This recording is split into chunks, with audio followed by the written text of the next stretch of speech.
tried to get out, and the time was now. Yes, ladies and gentlemen, welcome back to another exciting episode of Sitting Down with Stand-Ups, the Outside Edition.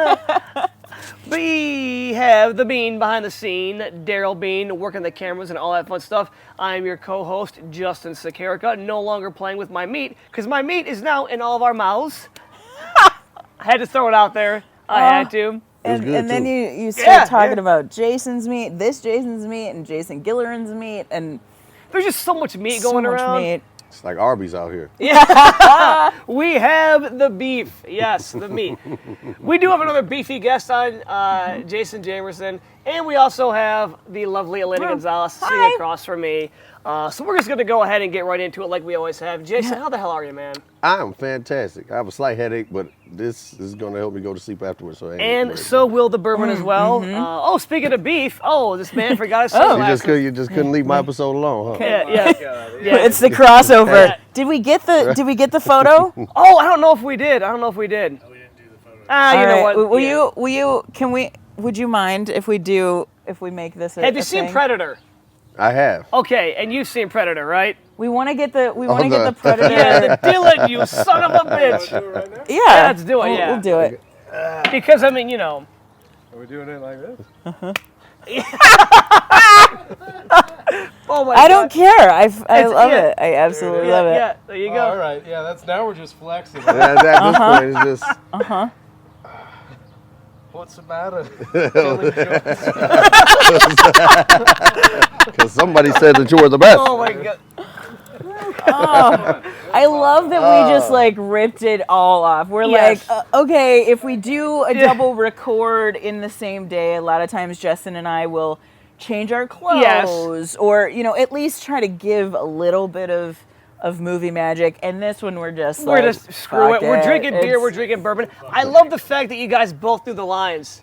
Some damn fool accuse you of being the best. Yeah. So on the way home you're gonna die, right? Right. No. He dies on, he's one of the last ones to go though. Yes, well, so maybe not on the way home then. Yeah. But you actually have hair like the Predator though. So maybe it's like, I'm not actually, I don't know if that's Okay. Well, at least the Predator was a threat. I like that more than Whoopi Goldberg. Yeah.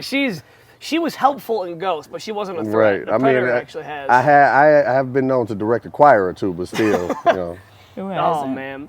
But yeah, that was fantastic. Yeah, but we've just gone completely off the rails, and I love it because that's what we do here. We go off the rails, man. We just chill. So the part that you didn't see actually is in between episodes as Justin was playing with his meat. He was grilling up some chicken, some pork. The Bean behind the scenes made some Brussels sprouts. We've upped our production budget. We have, here. yes. I've said, you know what? Screw Westbourne Market. Screw the prosciutto and the crackers. I'm going high end, baby. So as long as the weather's nice, this is what we're doing. And by the way, if any guest in the past says, "Why didn't you grill for me?" Because it was fucking February and January. It was a little bit too cold to do that. So, right. Yeah. You came on at the right time, man. Yeah. Well, I strategically placed myself in your view to come in warm outside. I knew you were backed up all winter. I was like, you know what? I'm just going to start posting a little bit at a time. You may see a flyer or two. Kind of build it up. Just kind of keep nudging in there, here and there. You know. I was so excited that you were able to do this because you're one of the only people that I've ever openly fangirled about, Really? and reached out, and there's this our paths hadn't crossed much, and then one day they did, and I was like, oh, he seems kind of cool, and then I saw you do a full set. Was it Michael Rappaport? Did you open up for Michael Rappaport? Yeah. And I fell out. I was like, I have only ever casually seen this person. Oh my God. And I sent you a message, but the message was just generic, but it stuck in my brain from that moment. I was like, you're hilarious. And anybody who is not aware of Jason Jamerson, change that. But it really was like there's so many. It made me realize how many different, I guess, pathways there really are in our community, in comedy in general. That I know you didn't just start doing comedy the day that I saw you. I know you've been out there doing it a long time. When did you kind of start doing it? So first of all, you never know what people think about you and your comedy. So I appreciate that. I had Legitimately, no idea. No idea. That's news to me, and I appreciate it. And I will, not to cut you off, but to cut you off to brag a little bit more. I was with someone who had never been to a comedy club before. This was like, oh, hey, I've got tickets to this. You should come with. And I won't name names, but the opener came out and he was like, oh, okay, so this is comedy. Like he's seen Netflix or whatever, but he was like, okay, this is what a comedy club is like. And then you came out and he was like, oh, this is what, okay, all right. And yeah, he still talks about you. So you got a fan. Yeah, and I'm not just saying this, by the way, and I can verify this with people at my running club. The show that you did for me at Bearded Lamb, a lot of people were asking me, they were like, why didn't he headline? Really? Yeah, and I was like, well, next time he's on, I guess I'll have him headline, yeah. This So is news to me. because they were like, yeah, Diego, sorry, Diego. Spoiler alert. Go ahead, name. They were like, Diego's my guy. They were all great, but they were like, Jason was great. I'm like, yeah, he's obviously, very talented. I remember the first time I saw you was out at Memphis, in Memphis, Michigan. That's the name of that city. I was wondering where it was. I'm like, yes, 'cause I remember I was dumb late. Like I pulled up and walked into the bar and onto the stage. Yeah, literally. Yeah. Because I had a show before that, and I was like, "Oh, it's Memphis. It can't be too far." And it's far. That was far. Like when I was driving, I saw a sign that had the mileage to get to Cedar Point. Like that's how far it was. And then when I literally walked in, and Nick Pizzuti was right there, and he was like, "Oh yeah, you're going up as soon as he comes down." I'm like, "Oh, all right." So, yeah, but that was a good time. That was a good time. Yeah, it was a very interesting crowd. I remember I dressed the part. I wore my Smokey the Bear hat and like a trucker shirt. I'm like, I'm gonna blend in, and it worked. It worked for me. They were a fun crowd. So unfortunately, I don't think they're doing that room anymore. No, they're not. No, they're not. Yeah. What have been some of the other rooms you've done around here that you really love doing? Well, so first of all, let me circle back to the latest question. She asked how long I've been doing. I've actually been doing comedy for 10 years. The pandemic happened and I just stopped because I wasn't trying to get out and do anything. And it's crazy because as soon as I started coming back out, like people were talking to me like I was new. Like I remember going to New Way and I did a set. They was like, "Dude, that's great. You're actually pretty funny." I'm like, "I've been doing this. like, you guys are new. I've been here. Like I helped build this place." Like but yeah, no. Yeah, I've been doing it for 10 years. This is my 10. Was it 10 years? Like a month ago. Happy anniversary! Why, thank you. Congrats. Why, thank you. Now I'm always honest. I've been doing comedy for 10 years, but I've only been funny for about 5 or 4 of them, 4.5-ish years. And that's mainly because I really just start finding my footing in comedy. Yeah. I found actually what it really was I found what my goal in comedy was going to be. Okay. Once I found out what I wanted out of comedy, it really made me be able to tailor my set better, be myself more on stage, and actually come up with better material that way. But yeah, that's. What I don't want it to be like a birthday cake wish that now won't come true. But what is that goal? So I like clubs. I like doing clubs. Like if I do like a special, I'll do like a theater or arena type thing. If I do another special, I've done one special already. But if I do like a big special, maybe a theater or something like that. But I like doing clubs. I like doing clubs. I like the intimacy of it, but it's not like too small. Like a lot, here in Michigan, there's a lot of just random mics at bars. Right. Little one-nighters, yeah. Yeah. So I like the intimacy of a club, and it's not huge to the point where it's like I always liken it to going to church. Where it's like if you go to a smaller church, it's like the message seems more tailored to you. Whereas if you go to a bigger church, it's just a broad message. Right. Yeah. You know, they just say like God loves you, like He loves everybody. Right. So like that's like I feel like if I were to start doing like arenas and things like that, which you know I'm not going to turn down. Let me tell you that right now. But like if the goal was to do arenas and whatnot, the way you have to tell your jokes is like even your stage presence and everything. Like there's an art to all of it. But the way you have to tell your jokes, the kind of jokes you tell, everything has to somewhat change. And you know, I like the way I am at clubs. I like that. I like that the way I can do my set that way. But then circling back to your question, some of my favorite places, all the clubs here in Michigan that I've done, I've done all of them in the Metro Detroit area. I like all of those. Some of my favorite rooms are not open anymore. Oh man. They're just not running shows there anymore. Like I used to love when Wayne Robbins and Kevin Johnson used to do the Crowfoot in Pontiac. Oh, okay. That was one of my favorite rooms. That was actually my very first attempt of recording a special was there.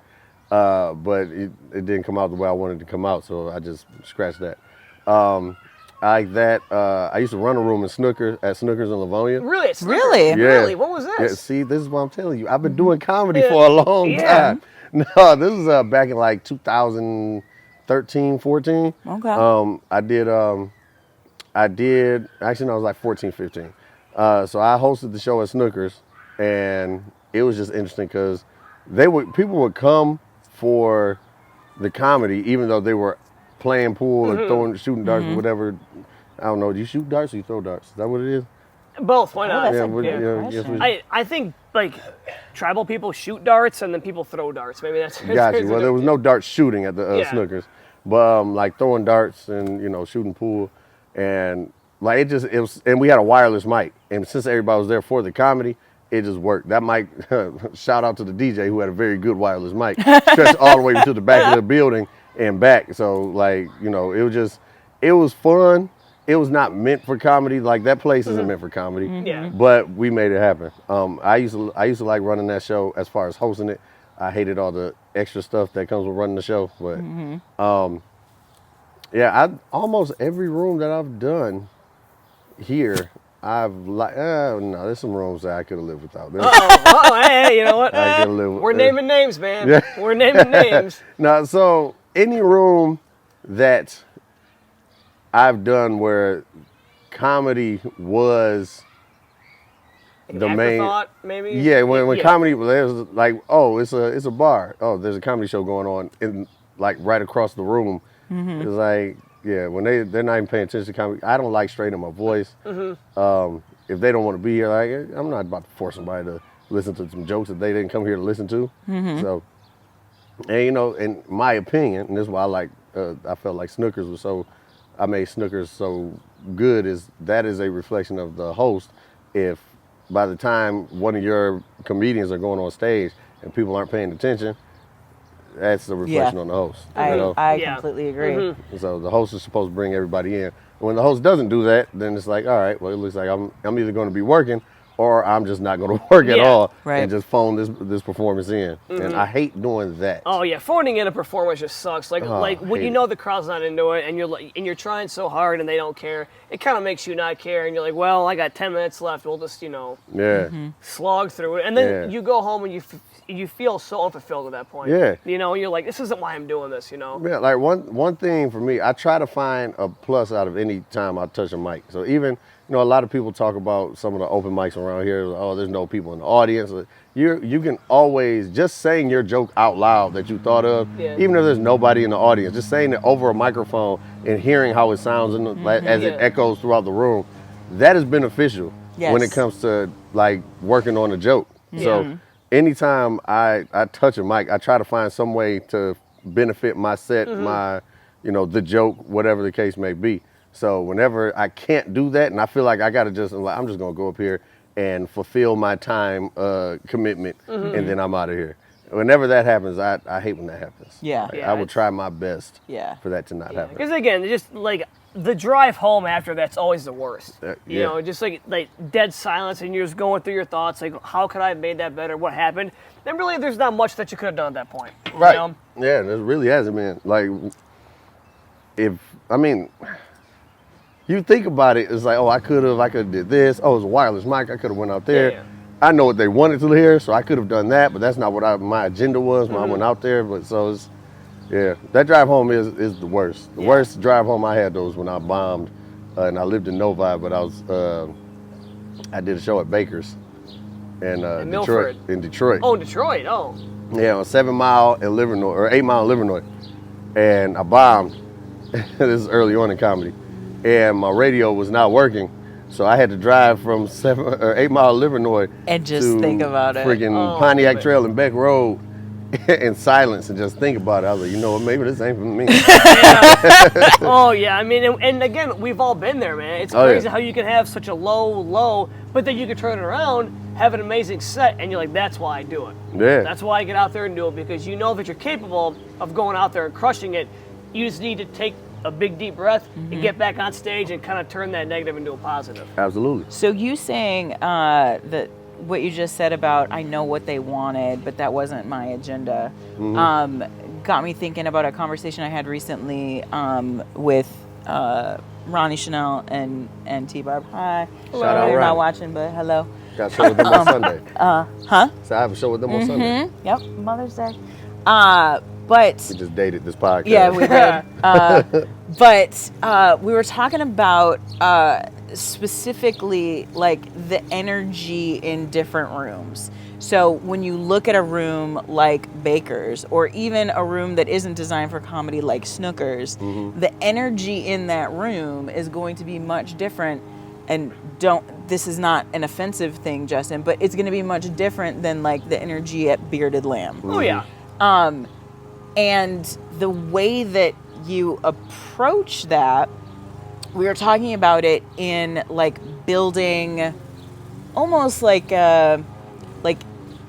really working out, like building those reps in entertaining the audience versus the rooms more maybe laid back, like a Bearded Lamb, is something where you're like, no, my joke is this, and I'm going to work on how I'm wording it because they're not gonna interrupt me, or they're not gonna, whatever. And that really kind of trains comics in a different way and gives you more of that. Sounds like someone should have cleaned the yard up first. Yeah, Someone Right. just wow. But building up that stronger chops. Dang, that's $500 right there. Huh? Yeah. I've been there last Sorry, summer. guy. That's why I had to hire a landscaper. He got it back running, but it ain't cutting nothing. I guarantee no, you it that. is not. That blade is bent.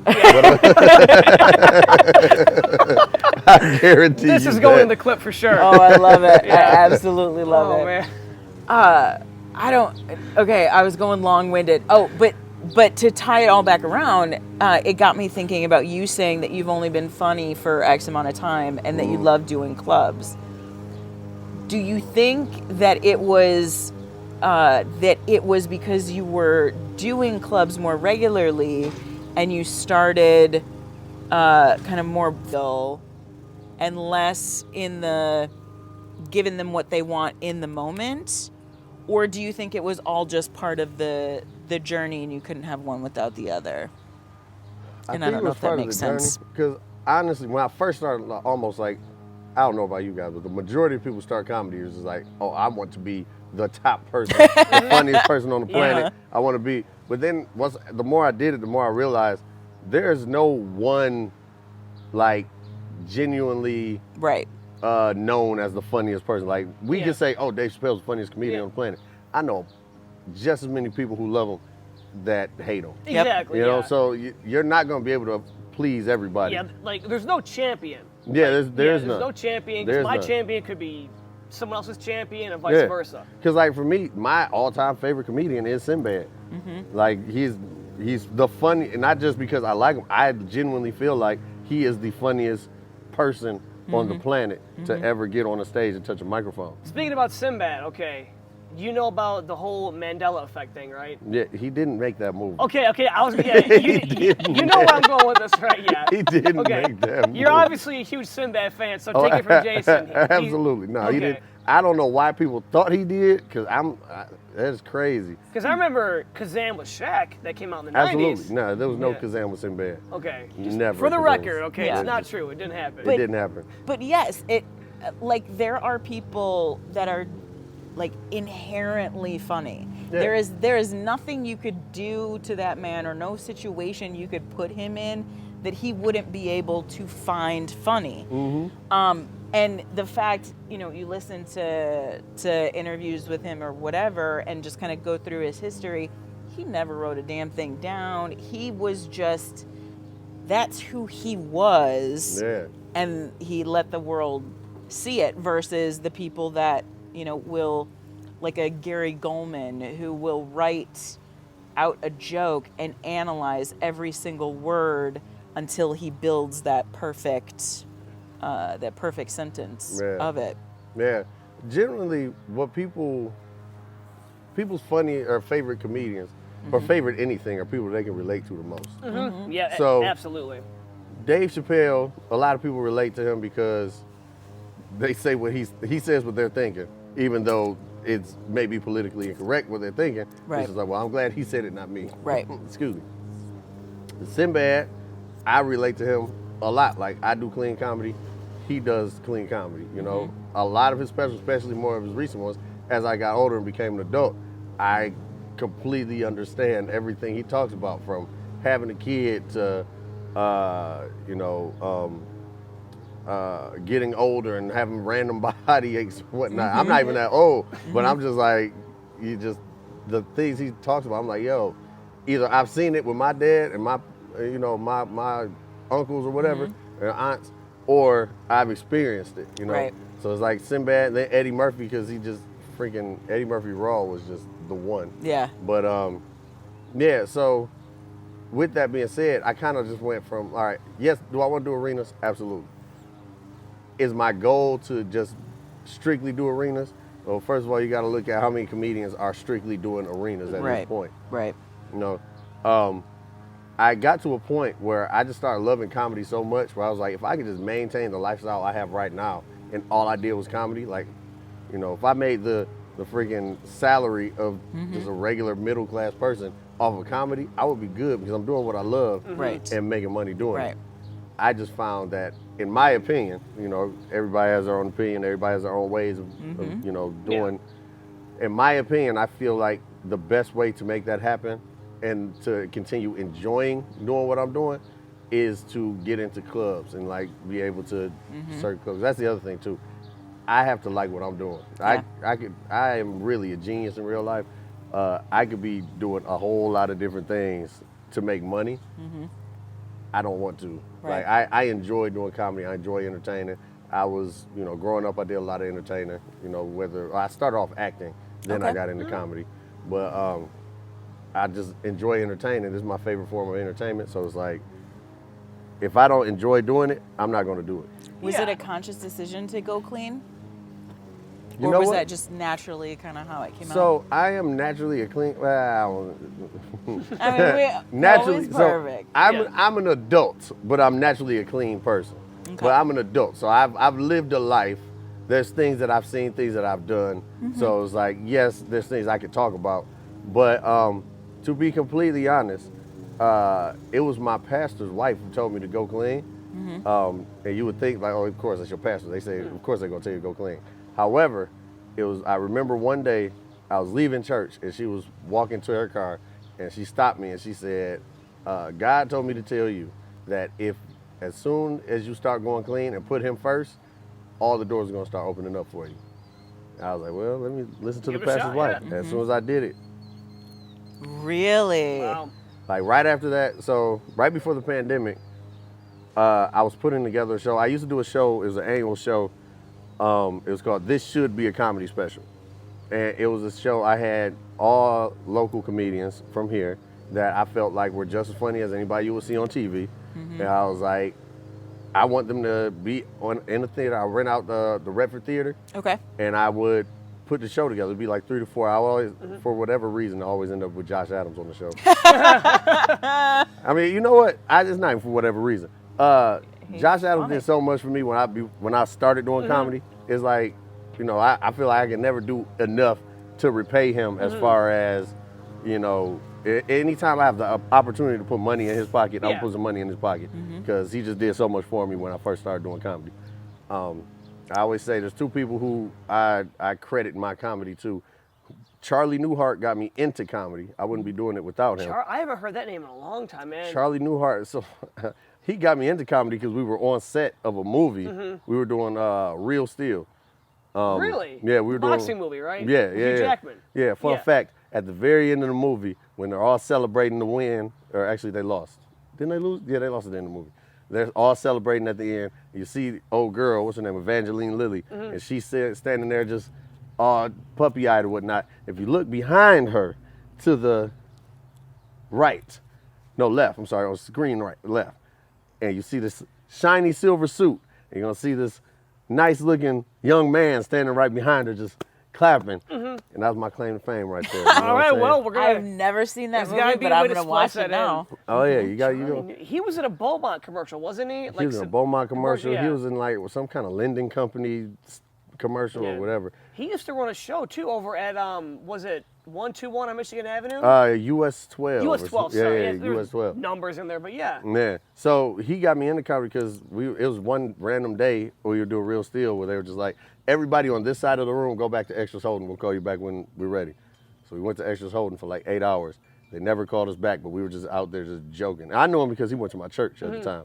So we were just joking around, talking, and then, you know, we wrapped at like midnight or something like that. I needed a ride home, and he gave me a ride home, and the drive home, he was like, dude, you know, you're funny. He was like, you need to try stand-up. Like, come, I got a show out at Laugh Tracks. Laugh Tracks. Yeah, Laugh Tracks. Oh, boy. He said, I got a show out at Laugh Tracks. Come with me, watch the show. I feel like you would kill that room if you came up with 5 minutes of jokes. And so I went, I saw him. He was like, yeah, see, this is the kind of room that I feel like you would do good to start off at and then just progress from there. And so I didn't get on that open mic first. I did Joey's first. Joey's. But then when I actually moved to Novi, I ended up living around the corner from Laugh Tracks, like literally like walking distance from Laugh Tracks. So I was there like all the time. And so yeah, he got me into comedy. But then I saw Josh Adams for the first time at a place downtown called 1515 Broadway. And when I tell you, I was like, why is he even here in Michigan? And so Every time I've seen him, that's my question. like, dude, and this was freaking 20, so it was 2013 when I said that the first time. And so, and he's just gotten better since then. So it's just like, good Lord. I don't want this whole podcast to be a Josh Adams appreciation pod, but you know. I mean, give credit where credit's due. Yeah. I mean. When I tell you, like, I was laughing so hard. So I felt like when I went to ask him, like, for, you know, his information so I could, you know, I'm like, hey, man, I just need to know where to go. Because at the time, I'd only gone to Laugh Tracks and Joey's. I'm like, I know there has to be some comedy in the city because, you know, me being from Detroit, I wanted to be in Detroit. Yeah. You know, I wanted to make, you know, people of my color laugh, you know, because there wasn't no black people at Laugh Tracks. Right. Right. Black people, that was a little too deep into Novi for black people to drive. I don't think they were people at Laugh Tracks. That place was oh man. Yeah. We could have a whole podcast about Laugh Tracks. Man, listen, all the comedy clubs that are gone right now, we could have podcasts about that. But I got his information. I felt like the kid in that little Pepsi commercial, like, hey, Mean Joe. I was like, hey, Mr. Josh Adams, where can I go to do some comedy in Detroit? And to this day, Josh Adams, he's become one of my closest friends. I don't know how, but we end up watching the last 5 Super Bowls together. It's not planned. He just ends up at my house. He says all the time, he says, I've watched your daughter grow through the Super Bowl. Every year. But to this day, my phone number, my name in his phone is Jason from 1515 Broadway. That's so great that he never. It's been 10 years. Give me a last name, please. So yeah, but I don't even remember what the original question was or what I was talking about. But yeah. Oh, That's But that kind of fantastic. shows you though, just like the camaraderie. Because once yeah. someone knows you as a certain thing, or they give you a nickname, it never changes. Never. It never changes, and it just kind of shows that they like you in the end. You know. Yeah, yeah, no, and that's crazy because like I didn't think that some of my closest friends at this point in my life would come from comedy, like Josh Adams, Paulo Busignani, that's my guy, freaking Kevin Johnson, Melanie Hearn, you know those Mike Larry, those are some of my like people I talk to on a daily basis now, and I'm like I just met y'all like in the last like 6-7 years. But Well, you know, like you're in the trenches with them. Yeah. You know, like as we're all going through the same thing. We're all trying to write new jokes. We're all trying to get on stage and go through the ups and downs. And you know, it's like it's not a team sport, but there is a team aspect to it. You know. yeah, Oh yeah, absolutely. and there really is, like you said, finding something that you enjoy. There is a less than positive side to it, where it's just like, okay, you're gonna be driving here, and you gotta wait for this, and then you gotta go do this. So if you have people in your circle that you're doing shows with, even just on the most basic level, like, oh, we road trip out to here, or we're doing this, like it really does kind of lessen some of the negative Yeah. aspects of it. You've got shoulders to lean on. Mm-hmm. You know, like you've got people who can understand what you've gone through before and kind of like walk Yeah. you through it. Or if they're your really good friend, like, man, you fucking sucked that night. Right. Really, you know, Right. really let you have it, you know. Yeah, and then just like with the helping you develop your set, tagging your jokes, like Yep. you know, that me, Melanie, and Kevin were real good with that. Mainly because another thing I found is like everybody can give you some good advice, but the best thing is when you have people around you that like know your humor enough and know your style of comedy enough to give you an effective tag. That sounds like it's your voice. That sounds like it's you. Because, like, you know, I've had plenty of people say, oh, you should add this to that joke. You should add that to that joke. I'm like, I don't know. Yeah. But then, like, Melanie and Kev was like, yo, you should say that. I'm like, you know what? That's funny. Yes, I will try that. And so. So where did DuckTales come from? I don't know who first called us Huey, Dewey, and Louie for some reason. But then we just took it and ran with it. Like somebody was like, oh yeah, this is Huey, Dewey, and Louie over there. And it was like, oh, all right, we'll be Huey, Dewey, and Louie. It just became the DuckTales of comedy. You just gotta find Yeah. your Uncle Scrooge and find someone to Right, fund listen, your- so we need Uncle yeah. Scrooge. Go So if drive. anybody out there is looking to fund a comedy tour, special, whatever, we are ready. We are ready. Or a podcast. Or a podcast, Yeah, you know. I gotta. Because at any given time, like, I don't even know what it means, but at any given time, one of us could be Huey, Dewey, or Louie. And I'm just like, I don't know. Like, it's funny. We have no idea what it means, but for whatever reason, Huey is always, like, an insult. Like, you like the real Huey right now. Yeah. Like, why is Huey bad? Yeah. It does just sound like it, though. You know what I'm saying? Like, Yeah. Louie sounds cool. Dewey just sounds, you know. Dumb, but like dumb but lovable. Yeah, You you know. know what I'm saying? But Huey is like, you like Yeah. a real Huey right Huey. now. Oh, Like, fucking Huey. Doggone Huey over here. But yeah, no, that, you know, we just do stuff a lot. Like, you know, me and Kev used to do that little show, that show Next Week Tonight. For those who don't know what that was, we did like, we got inspired by Weekend Update on SNL, and we just said, what if we did news stories that are happening now, and we just put a prediction out for how it's going to turn out, like, you know, current events or whatever, just as a joke. And there was a few times when stuff actually happened.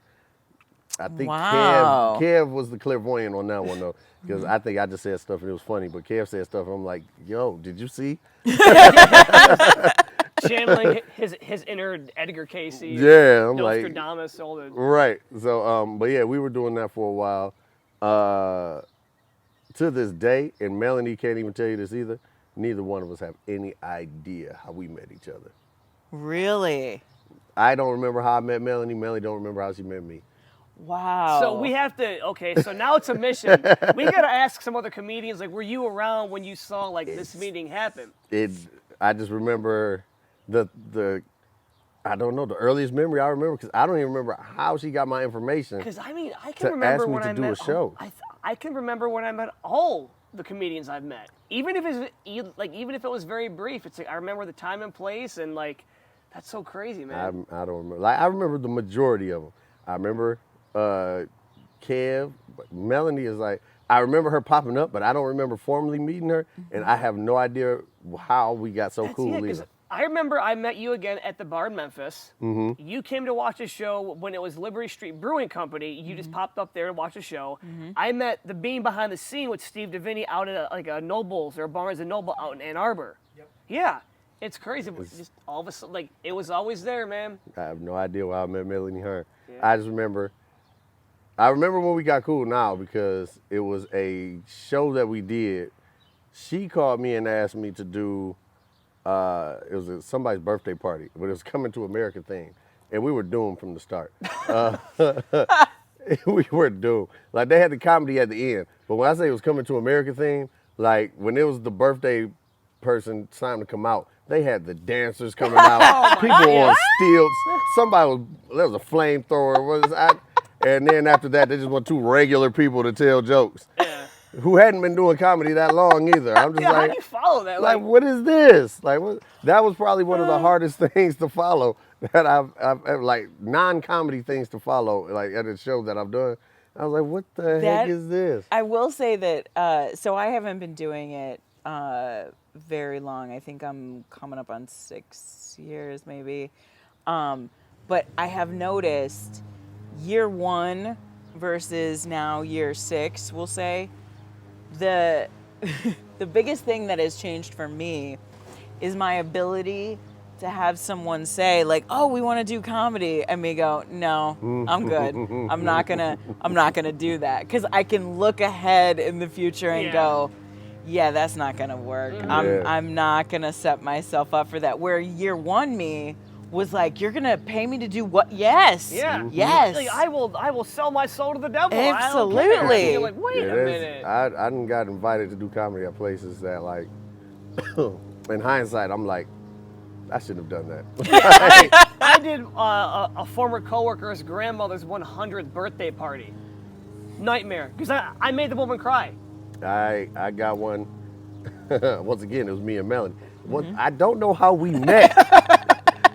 But the shows that we've done together, like, we did a show at a nursing home. Oh my God, this is gonna be great. And so, she was headlining, because I mean, who headlines a nursing home? The Grim Reaper? You said what? I said the Grim Reaper. Right. They closing and they killed. Yeah. But we did a show at the nursing home, and I'm standing there doing my set. And it's getting hot. I'm wearing a jacket. It's getting hot. I take my jacket off, and these arms just be arming sometimes. I don't be knowing. I don't be doing it on purpose. The arms just do what they do. And when I tell you, this old woman come flying from the back of the room on her hover round, and just did that little turn, swoop, stop, like she in the car. I'm just like, oh, and she sit there. She's like, I ain't seen no naked man in 10 years.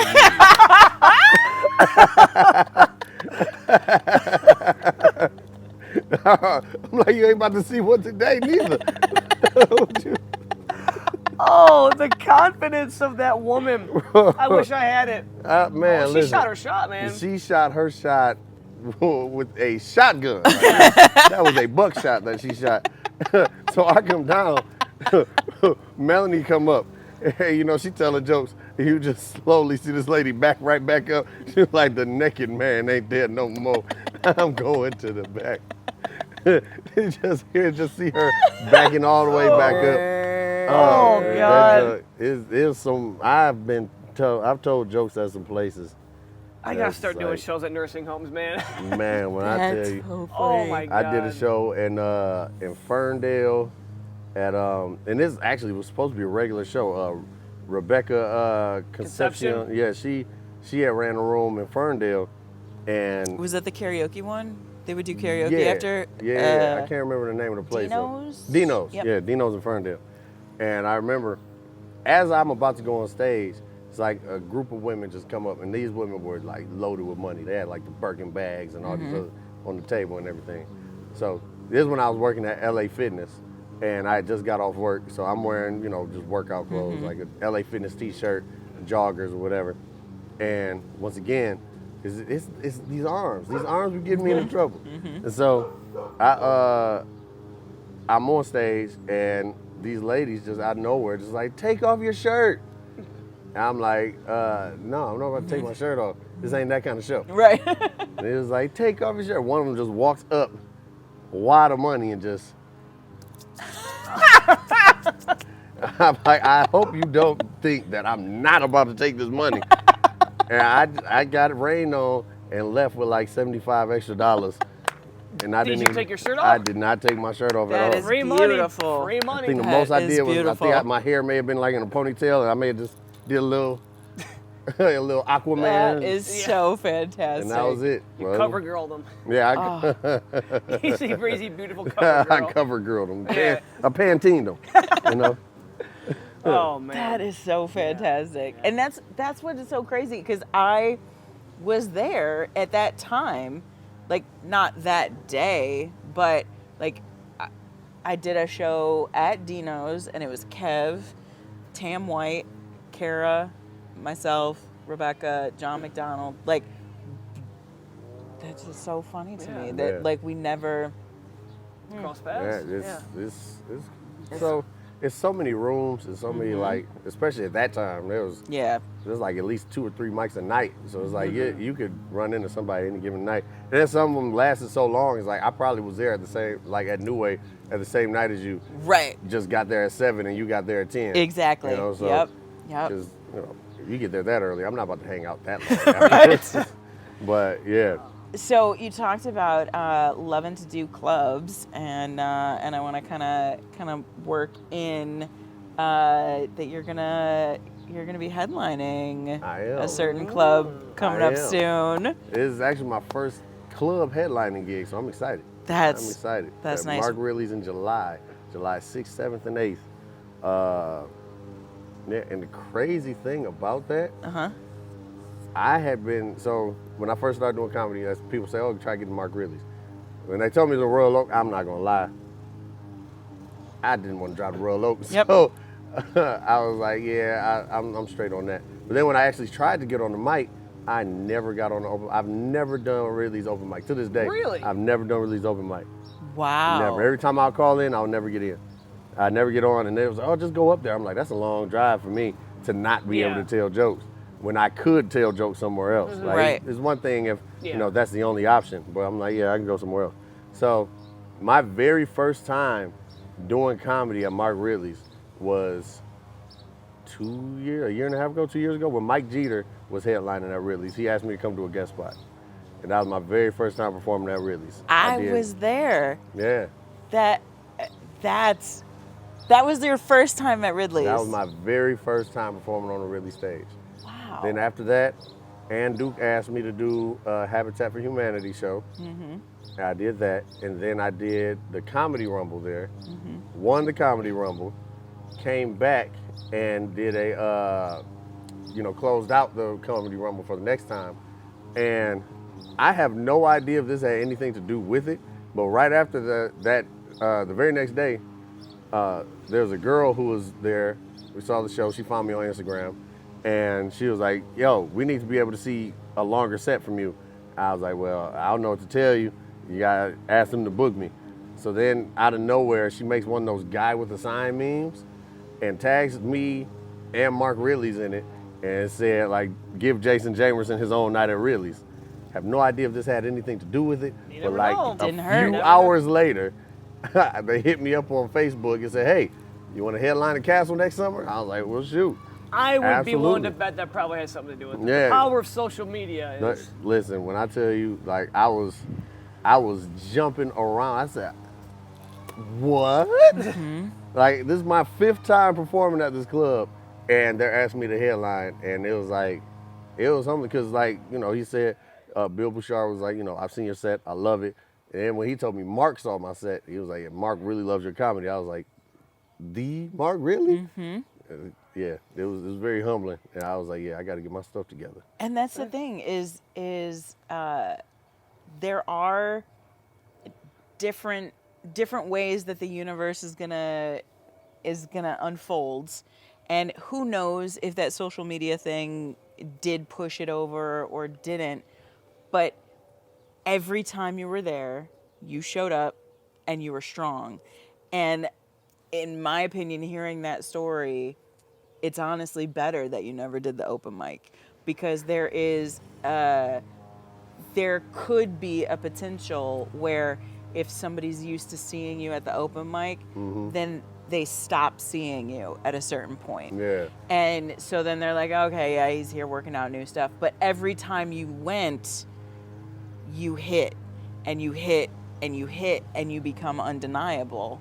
And then that grows and grows, and you kept doing more material and you never dropped the ball. So kudos to you. Kudos to That's you. fantastic. I'm going to do everything in my power to come watch you. Oh, please do. Tell everybody. Tell a friend to tell a friend. Yeah. Come on down. Well, I remember watching an interview with Denzel Washington, and he was saying, like, the reason why he was like, you think I don't get booked to do, or don't get asked to do a whole bunch of movies? He's like, I don't do a bunch of movies because if I do a bunch of movies, everybody will get tired of me. Yep. Or they'll just see me and be like, oh, it's another Denzel movie. He's like, I pick and choose when, like he said, I maybe do one movie a year, so then it's like an event type thing, you know? So, like, you do, to some degree, want people to miss you. Yep.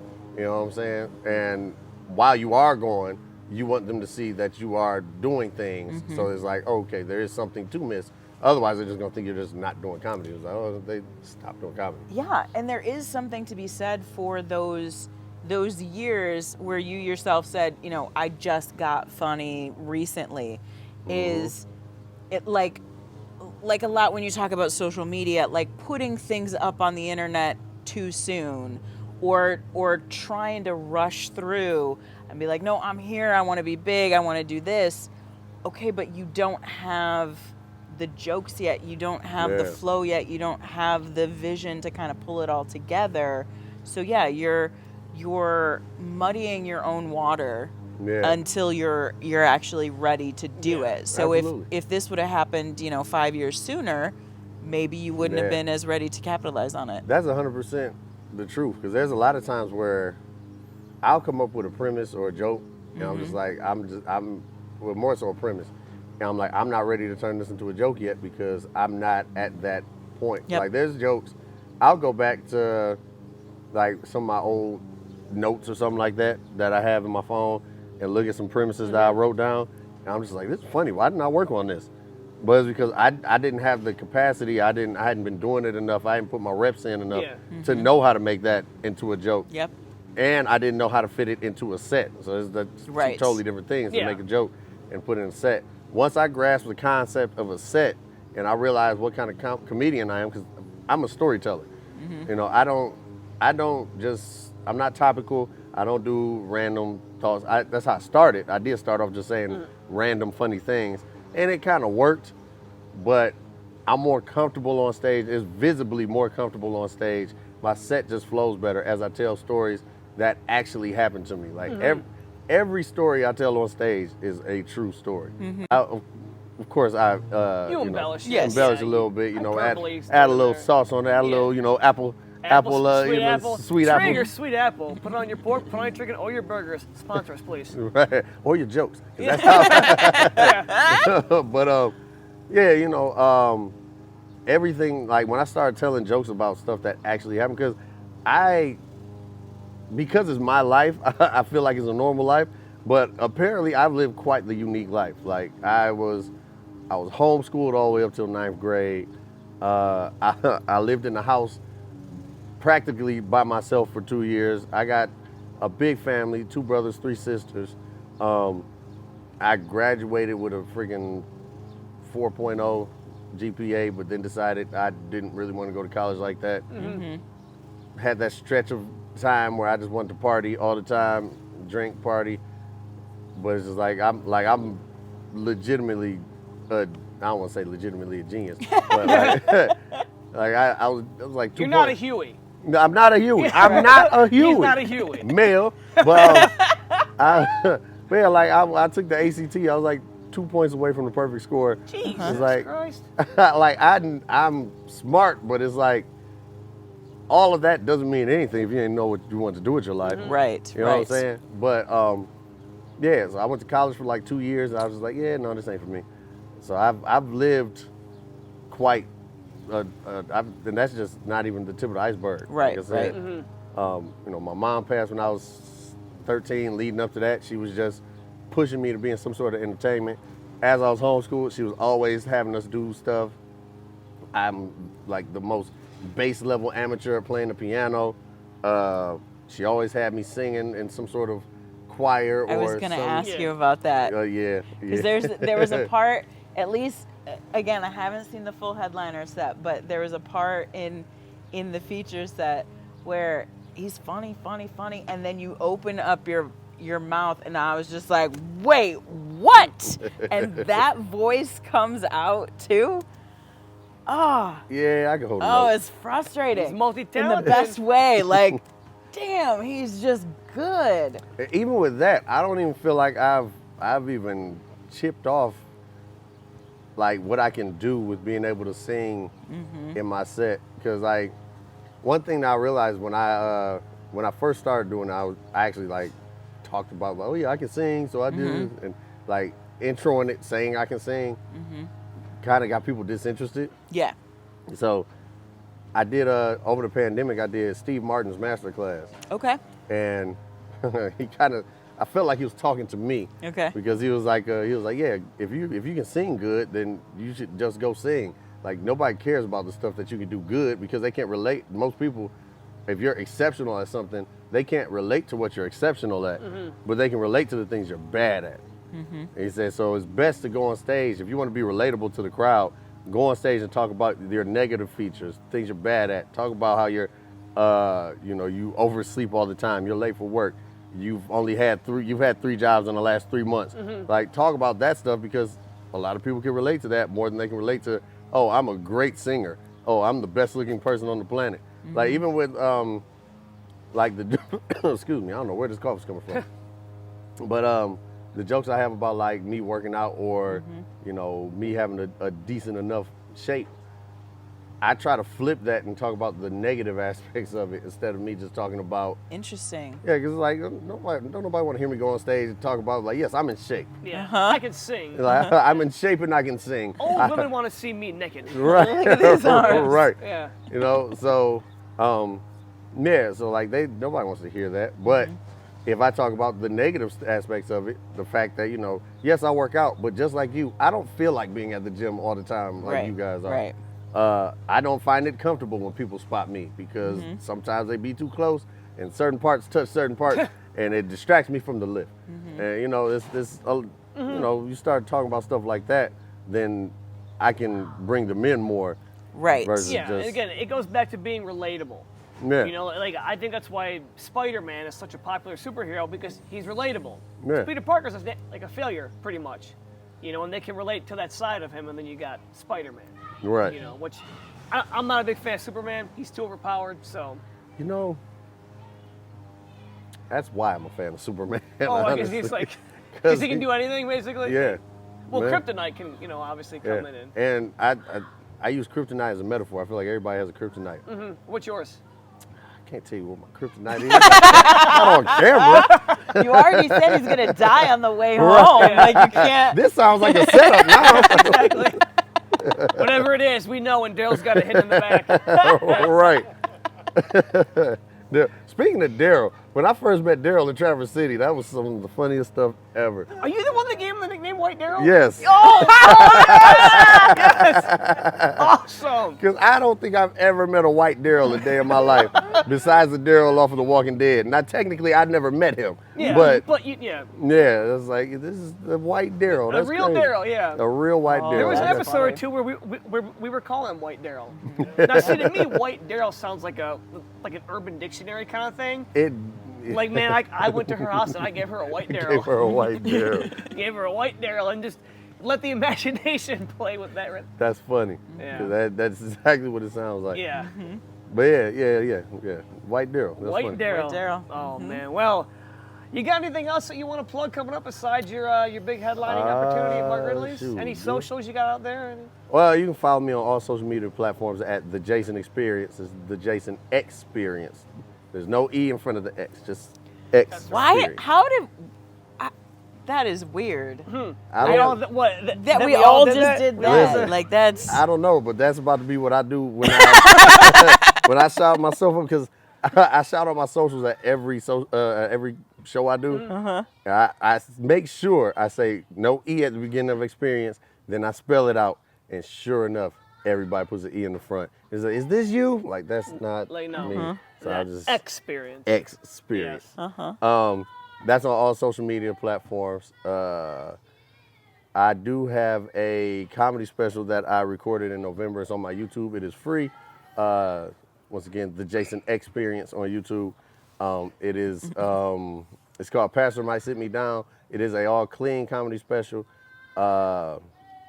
It plays off of the fact that when you serve an auxiliary at a church and you do something you're not supposed to do, what they do is when they basically put you in timeout, they call it sitting you down from that auxiliary. So it's like, for 30 days, 60 days, 90 days, or however long. Like, we're gonna sit you down because we looked at your social media. Oh man, yeah. We saw what you were doing last Sunday or last Saturday, or we're gonna sit you down because I saw the way you were treating such and such. So Sitting it's down. It's. like, yeah, we're gonna sit. Stand-ups? That's sitting down. Yeah, Pastor just sat me down. To I had, sit to, and sit. I had to throw it in there. I had to get a horrible pun in there somewhere. Yeah, but that was my first actual comedy special that I put out. I got anything else to plug? No. I love it. I absolutely love it. And of course, we're gonna start mass producing those Jason Jamerson action figures. We are, yes. We've actually got some in the garage right now. Yeah. working on some prototypes. Actually, and, you know somebody who could do that. That's a funny thing. Yeah. I think. How condescending would that be if I came out with my own action figure? I think it'd be awesome. I think it would be great. Well, never mind then. Well, because then you have you got Melanie, like as your, like your sidekick or whatnot, or Oh, Melanie. Don't ever let her hear you say that. I was just thinking that, this is not going well. she knows where I live, so I'm sure as this she episode does. airs, Yeah, I'll be hearing knocking at the door. she ever finds out you said that, she. Well, I think yeah. she probably will. Yeah. No, do it. Do action figures of all three of you guys, and then just do hats that you can move around. So whoever's the Whoever's Huey. Yeah, Mm-hmm. just make yours a little bit bigger than everybody else's, just so they know. They're like, this one's a little bit bigger and a little bit more expensive. Right. Yeah, just a little bit more. This is limited edition. It comes in a glass case. Those ones come in plastic bags. Yeah, Little Ziploc bags. absolutely. Yeah. Melanie's gonna kill me. Yeah, she is. Yeah. She is definitely. Especially when I see her on Tuesday. And thank Thank God I'll be in Tennessee. At Gonzaleza on all of the socials. And how about you, Justin? So I've got my monthly show at Beerland Brewing Company, monthly show at Rusted Crow Distillery in Dearborn Heights, new monthly show at Downey Brewing Company in Dearborn. Going to be doing the Rusted Crow in Belleville at some point soon. And I'm also going to be on the Detroit to LA contest at Mark Ridley's June 13th. Come out there and watch me because I guarantee you I will not be moving on. So you guys, you got to see me there while you can. So, yeah. So please like, share, subscribe, all that junk. Thank you so much for the outdoor edition. We'll probably do more of these. Take care, y'all. Bye.